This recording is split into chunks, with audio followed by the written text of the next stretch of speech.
नमस्कार दोस्तों, मैं हूं आपके साथ सूर्यकांत जायसवाल आपके अपने YouTube चैनल पे।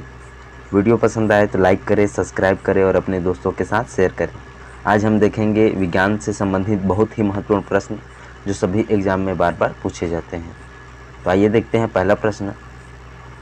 पहला प्रश्न है, इनमें से कौन सा एक मिश्रण नहीं है? इस्पात, कांच, पीतल या ग्रेफाइट? इनमें से जो मिश्रण नहीं है वह है ग्रेफाइट। अगला प्रश्न है, इनमें से कौन सा एक रासायनिक यौगिक है? वायु, ऑक्सीजन, पारा या अमोनिया? एक रासायनिक यौगिक है अमोनिया। अगला प्रश्न है, पदार्थ का परमाणविक सिद्धांत सर्वप्रथम किसने प्रस्तावित किया? जे थॉमसन ने, रदरफोर्ड ने, नील्स बोर ने या जॉन डाल्टन ने? पदार्थ का परमाणविक सिद्धांत सर्वप्रथम प्रस्तावित किया था जॉन डाल्टन ने। अगला प्रश्न है, आधुनिक रसायन शास्त्र का जनक किसे माना जाता है? अर्नेस्ट रदरफोर्ड, मेडलिफ, ऑटो हन, एंटोनी लावोइसिएर? आधुनिक रसायन शास्त्र का जनक माना जाता है एंटोनी लावोइसिएर को। अगला प्रश्न है, इनमें से कौन सा एक न्यूक्लियॉन नहीं है? न्यूक्लियॉन नहीं है प्रोटॉन, न्यूट्रॉन, फ्रेयॉन या इलेक्ट्रॉन? एक न्यूक्लियॉन नहीं है इलेक्ट्रॉन। अगला प्रश्न है, इलेक्ट्रॉन का एंटी पार्टिकल क्या है? इलेक्ट्रॉन का anti particle alpha particle, beta particle, proton या पॉजिट्रॉन? इलेक्ट्रॉन का एंटी पार्टिकल नहीं है, क्या है? तो पॉजिट्रॉन है। ऑप्शन नंबर 4 सही हो जाएगा। इलेक्ट्रॉन का एंटी पार्टिकल पॉजिट्रॉन है। अगला प्रश्न है, कण बोसान नाम का संबंध किस नाम से है? कण बोसान नाम का संबंध किस नाम से है? अल्बर्ट आइंस्टीन से, आइजैक न्यूटन से, जेसी बोस से या एस.एन. बोस से? कण बोसान का संबंध है एस.एन. बोस से। अगला प्रश्न है, किसकी परमाणु संख्या नियान की तुलना में अधिक है?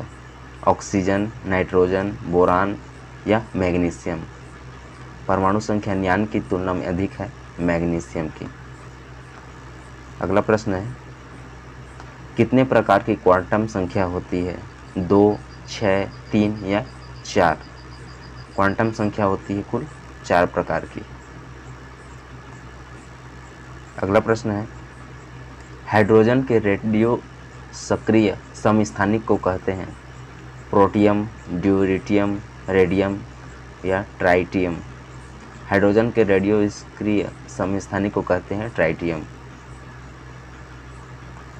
अगला प्रश्न है, रेडियो सक्रियता की परिघटना की खोज किसने की? Pierre Curie, J Thomson, Marie Curie या हेनरी बेकरल? रेडियो सक्रियता की परिघटना की खोज हेनरी बेकरल ने की। अगला प्रश्न है, रेडियोधर्मिता का यूनिट क्या है? एंगस्ट्रॉम, कैंडेला, फार्मी या क्यूरी? रेडियो सक्रियता का यूनिट क्यूरी है। अगला प्रश्न है, रेडियोधर्मिता नापी जाती है पोलरीमीटर में, बैरोमीटर में, कैलोरीमीटर में या गीगर मूलर काउंटर में? रेडियोधर्मिता नापी जाती है गीगर मूलर काउंटर में। अगला प्रश्न है, गामा किरण किससे बनी होती है? मेजान कण से, हिग्स बोसान से, न्यूट्रिनो से, विद्युत चुंबकीय तरंगे से? गामा किरणें बनी होती है विद्युत चुंबकीय तरंगे से। अगला प्रश्न है, इनमें से एक रेडियो सक्रिय तत्व है? सीसा, पोटेशियम, मोलिब्डेनम, प्लूटोनियम? इनमें से एक रेडियो सक्रिय तत्व है। रेडियो सक्रिय तत्व है प्लूटोनियम। अगला प्रश्न है, कार्बन डेटिंग निम्न की आयु निर्धारण हेतु प्रयुक्त होती है? पौधा, चट्टान, सीसा या जीवाश्म? कार्बन डेटिंग निर्धारण होती है जीवाश्म के लिए। अगला प्रश्न है, किसका ऑक्सीकरण अंक सदैव 1 होता है? Fg, Cl, Br या F? किसका ऑक्सीकरण अंक सदैव 1 होता है? 1 होता है फ्लोरीन की। अगला प्रश्न है, OF2 में ऑक्सीजन का ऑक्सीकरण अवस्था है। OF2 में ऑक्सीकरण की अवस्था +6, -4, +9 या +2? OF2 में ऑक्सीजन की ऑक्सीकरण अवस्था +2 है।